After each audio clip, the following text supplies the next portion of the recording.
हम शराब के नशे में। ये वीडियो देखा आपने, नशा में झूम रहे शख्स यूपी का बड़ा अधिकारी है, लखीमपुर के सीएमओ है, नाम है अरुणेंद्र त्रिपाठी। सरेआम ये झूम रहा है। ये है यूपी में पुलिस वालों की स्थिति। इससे पहले एक और शर्मा जी घूस लेने के आरोप में पकड़े गए थे तो सीधे प्रमोशन करके दरोगा बना दिया गया था, नौकरी नहीं गई। एसडीएम से दरोगा बना दिए गए लेकिन नौकरी नहीं गई। और ये तस्वीर देख लीजिए, ये सूर्य कुमार यादव का है। रोहित शर्मा और पंत बैठा हुआ है, सूर्य कुमार यादव खड़ा है। कायदे से सूर्य कुमार यादव को कप्तान होना चाहिए था। एक के बाद एक फ्लॉप बैटिंग के बाद भी अगर वर्ल्ड कप T20 का वर्ल्ड कप ये जीत गए तो क्रेडिट जाएगा किसको? शर्मा जी को। बैटिंग कौन कर रहा है? सूर्य कुमार यादव, जिसका 10 साल सेलेक्टर्स ने बर्बाद कर दिया। तो ये है तस्वीरें और तमाम वो बड़ी खबरें जो सोशल मीडिया पर वायरल है, लेकर आया हूं। नमस्कार, मैं शंभू कुमार सिंह और आप देख रहे हैं नेशनल दस्तक। सबसे पहले शुरू से खबर देख लीजिए। ये बड़ी खबर है बहुजन समाज के लिहाज से। सोचिए, नितिन राउत को जमानत मिल गई है, माफ कीजिएगा संजय राउत को, जो शिवसेना के सांसद है, और कोर्ट ने कहा है कि उनको जानबूझकर फंसाया गया। सोचिए, जब एक विपक्षी सांसद को ये लोग जेल में डाल सकते हैं गलत तरीके से, तो बाकी लोग का क्या होगा? कोर्ट भी मैनेज करते हैं, लोग को कहां से न्याय मिलेगा? इसलिए कहा जा रहा है कि इमरजेंसी से भी बुरे हालात हैं। एक एक कर खबर सुनिए जो बहुत जरूरी है इस देश के लिए।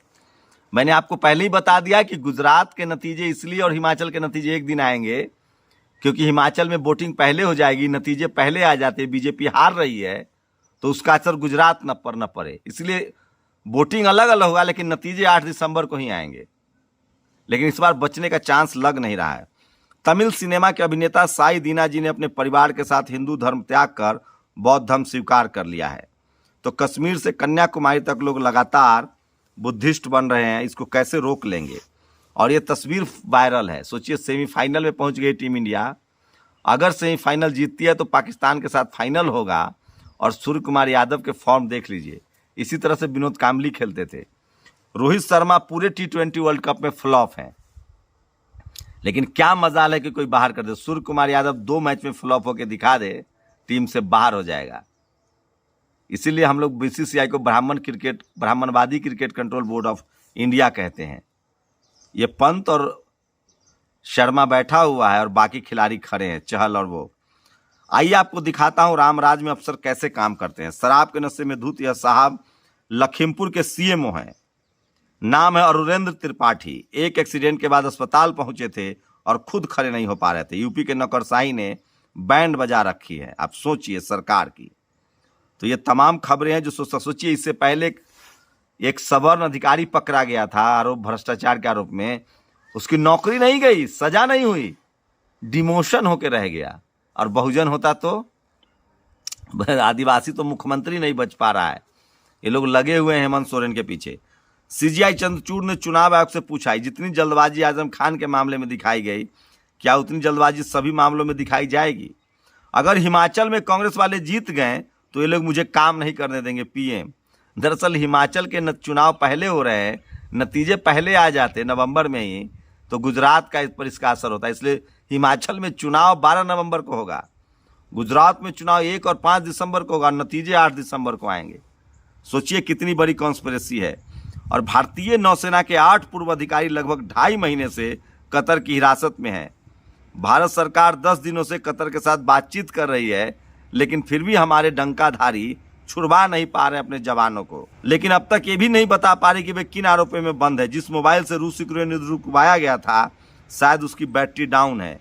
यहाँ नड्डा कह रहे हैं कि मोदी जी ने रूस और यूक्रेन का युद्ध रुकवा दिया, यहाँ अपने जवान नहीं लाए जा रहे हैं। ये तस्वीरें मैं नहीं दिखा सकता, वीडियो भी नहीं दिखा सकता, कॉपीराइट होगा।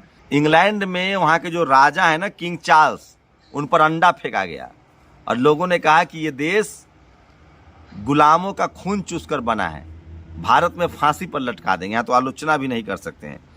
और कमल राष्ट्रीय फूल नहीं है, ये मैं नहीं कह रहा हूँ, ये संसद में गृह राज्य मंत्री का जवाब है जिसको अशोक पांडे ने शेयर किया है।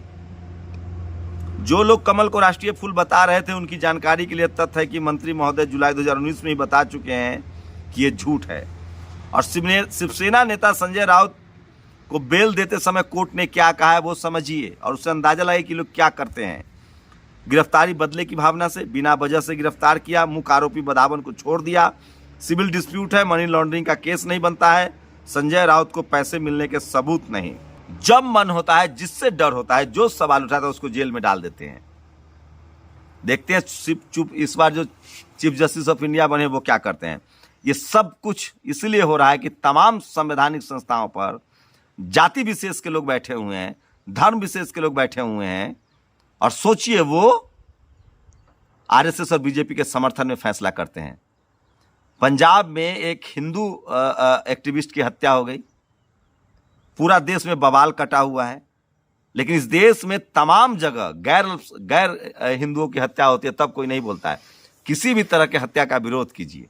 संजय राउत की वापसी, संघी खबरदार, संदीप सिंह ने ट्वीट किया है। नरेंद्र मोदी अगर चुनाव का फंड बिना किसी मदद लिए भरकर, बिना टेलीप्रॉम्प्टर के भाषण देकर दिखा दे तो मैं राजनीति छोड़ दूंगा, सुब्रमण्यम स्वामी। सोचिए ब्राह्मण सा जो है कितना अलबला गए हैं, मोदी जी से बन नहीं रही है। एक बात के लिए मैं मोदी का कायल हूं, प्रधानमंत्री का, कि वो अत्याचार करने में भेदभाव नहीं करते हैं, जाति नहीं देखते हैं। राहुल सोनिया भी ईडी में जाए, सुब्रमण्यम स्वामी को भी निपटाएंगे, उनका जो भी दुश्मन है वो निपटा देगा। वो आरएसएस को कंट्रोल कर ले और एससी एसटी ओबीसी माइनॉरिटी को पूरा अधिकार दे दे, रिजर्वेशन दे दे, इकोनॉमिक वीकर सेक्शन पर अपनी राय साफ कर, तो यकीन मानिए प्रधानमंत्री मोदी को चुनाव जीतने से कोई नहीं रोक सकता है। वो साबित तो करे कि पिछड़े हैं, जाति जनगणना जारी करे, सबको रिप्रेजेंटेशन दे।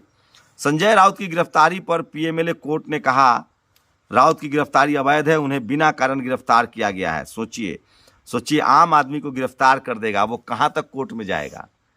सोचिए गोपीनाथ कन्नन के साथ क्या हो रहा है, जो पत्रकार थे, सरजिल इमाम के साथ क्या हो रहा है, अनिल तुमले के साथ क्या हो रहा है, गौतम नौलखा के साथ क्या हो रहा है, खालिद सैफी के साथ क्या हो रहा है, उमर खालिद के साथ क्या हो रहा है, लालू यादव तक के साथ क्या हो रहा है। सब पॉलिटिकल प्रिजनर हैं। मन से धराधर 50 फायदे बताने वाली मोदी सरकार ने आज सुप्रीम कोर्ट में नोटबंदी का फायदा बताने के लिए 1 सप्ताह का समय मांगा है। सुप्रीम कोर्ट में नोटबंदी को लेकर सुनवाई चल रही है। सरकार कह रही कि 1 सप्ताह दीजिए तब फायदा बताऊंगा। यूपी के आजमगढ़ में 1 महीने से किसान धरना दे रहे हैं, 8 गांव की जमीन लेनी है। और हिमाचल में कांग्रेस आई तो दिल्ली में मुझे काम नहीं करने देंगे। नरेंद्र मोदी भाजपा जनता में डर फैलाकर सरकार चला रही है। तो ये तमाम बड़ी खबरें हैं। सोचिए मेटा ने 1100 कर्मचारियों को बाहर निकाल दिया। मेटा मतलब फेसबुक और व्हाट्सएप वाले ने, इससे पहले ट्विटर वालों ने निकाला था। सोचिए प्रधानमंत्री का ये वीडियो फिर से वायरल हो रहा है। सोचिए एकाएक एम्बुलेंस को पास देंगे तो सारे एंगल से कैमरा से फोटो खींच लेंगे। प्रधानमंत्री का भी फ्रेम है, एम्बुलेंस के जाने का फ्रेम है। तो ये है media marketing. Noted film actor Sai Deena ने बुद्धिस्ट अपना लिया है और तेजस्वी यादव और नीतीश जी का ये वीडियो सुनिए।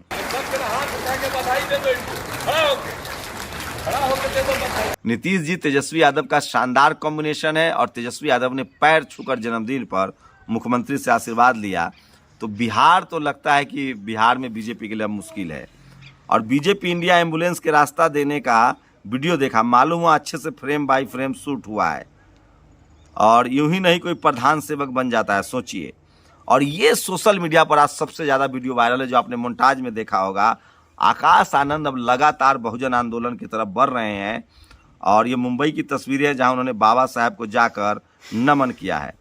और सुप्रीम कोर्ट के नया चीफ जस्टिस DY चंद्रचूड़ बोले, अपने काम से लोगों का विश्वास दिलाऊंगा कि न्यायालय उनके साथ है। देखते हैं क्या होता है। और EBS अपर कास्ट मेरिट, सोचिए इकोनॉमिक वीकर सेक्शन का जो कट ऑफ है, जो लोग कल तक आरक्षण को मेरिट के हिसाब से तुलना कर रहे थे, SC ST OBC के कट ऑफ से भी नीचे जा रहा है इकोनॉमिक वीकर सेक्शन का कट ऑफ। इसलिए दिलीप मंडल कहते हैं कि क्या इन EBS वाले डॉक्टरों से ऑपरेशन कराएंगे, EBS वाले इंजीनियर पुल बनाएंगे, यही सब लॉजिक देते थे। सवर्णों में जो सचमुच गरीब है वे 8 लाख वाले सवर्णों के सामने कहाँ टेंगे। सोचिए इकोनॉमिक वीकर सेक्शन का आरक्षण उनको मिलेगा जो 8 लाख रुपए से ज़्यादा नहीं कमाते हैं, मतलब 8 लाख तक कमाते हैं। और OBC 6 लाख पर क्रीमी लेयर में आता है। 8 लाख मतलब 70,000 रुपये करीब महीना।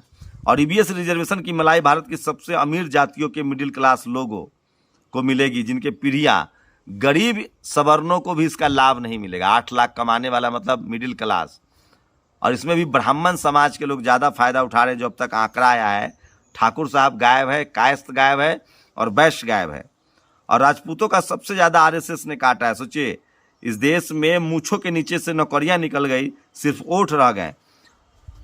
श्याम मीरा सिंह ने ट्वीट किया कि किस तरह से राजपूत समाज जो है उनकी नौकरी भी अग्निवीर में तब्दील कर दी गई, एजुकेशन में भी उनको नहीं जाने दिया जा रहा है, बिजनेस भी नहीं कर रहे हैं। और ब्राह्मण समाज के लोग नौकरी में भी है, ऊपर रिप्रेजेंटेशन, बिजनेस में भी जा रहे हैं। केंद्रीय मंत्री नितिन गडकरी ने पूर्व पीएम मनमोहन सिंह की तारीफ की है। ईबीएस में ठाकुरों को क्या मिलेगा जानना है तो 2 साल के सिविल सर्विसेज ईबीएस लिस्ट देख लीजिए। 2 साल से इकोनॉमिक वीकर सेक्शन का रिजर्वेशन लागू है सिविल सर्विसेज में। सारे ब्राह्मण समाज के गरीब गए हैं, 8 लाख वाले। ठाकुर, बनिया, कायस्थ बिल्कुल नहीं है। सवर्ण जातियों में सबसे ज़्यादा कंगाली राजपूतों यानी ठाकुरों में है। अग्निपथ और अग्निवीर के बाद इनकी हालत और ख़राब होगी। ये लोग देश की सेवा करते थे, सेना में जाते थे, मार्शल कौम थी। अफसोस है कि राजनाथ सिंह के नेतृत्व में हो रहा है। इस महत्वपूर्ण बात को कहने के लिए ठाकुर महासभा चाहे तो मेरा अभिनंदन कर सकते हैं। सोचिए, डाटा है, SC ST OBC के लोग अच्छे कर रहे हैं, मुस्लिम खराब हो रहा है, ब्राह्मण सबसे ज़्यादा आगे है, राजपूत एकदम पीछे है, बनिया, कायस्थ, अदर। सोचिए, तो सबसे ज़्यादा नुकसान राजपूतों को हो रहा है। टीवी एंकर से बीजेपी प्रवक्ता गला फाड़कर बीजेपी को हिंदू की पार्टी बताने में लगते हैं। भूल जाते हैं कि पितामह गोलवलकर ने कहा था कि अगर आज़ादी मिली और गैर सवर्णों को अधिकार मिला तो हमें ऐसी आज़ादी नहीं चाहिए। उदित राज ने ट्वीट किया है। और लखनऊ में बदमाश कितने बेखौफ हैं। पारा क्षेत्र में एक जज साहब का पिस्टल छीन लिया गया। तो ये वो तमाम खबरें थी जो सोशल मीडिया पर आज वायरल है। इसलिए मैं कहता हूँ कि सोशल मीडिया ही सच्चा मीडिया है, सोशल मीडिया ही बहुजन मीडिया है। सोचिएगा जरूर कि हिमाचल में वोटिंग होंगे 12 को, गुजरात में 1 और 5 दिसंबर को, नतीजे आएंगे 8 दिसंबर को। इसकी वजह क्या है? शुक्रिया। नेशनल दस्तक की आपसे गुजारिश है कि अगर इसको बचाना चाहते हैं तो नेशनल दस्तक को सब्सक्राइब करने के लिए रेड कलर के सब्सक्राइब बटन को दबाएं, फिर बेल आइकन की घंटी दबाएं। नेशनल दस्तक को बचाने के लिए बहुत जरूरी है कि हर खबर को शेयर करें, लाइक करें, कमेंट जरूर करें।